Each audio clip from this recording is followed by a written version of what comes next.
গত কয়েকদিন ধরে সেন্ট মার্টিন দ্বীপের সাথে টেকনাফের যে যোগাযোগ, নৌপথের যোগাযোগ, সেই যোগাযোগ সম্পূর্ণ বিচ্ছিন্ন।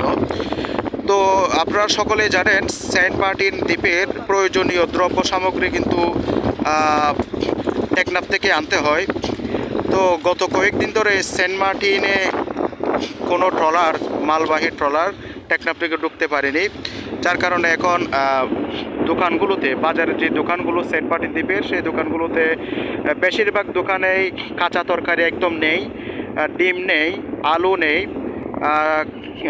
ডাল আছে এবং পেঁয়াজ, রসুন, তেল এগুলো মোটামুটি আছে। কিন্তু প্রয়োজনে যে আরও দ্রব্য সামগ্রী সেগুলো কিন্তু আরও কয়েকদিন ট্রলার না আসে তাহলে কিন্তু আপনার সেন্ট মার্টিন দ্বীপে অনেক কিছু সংকট দেখা যেতে পারে।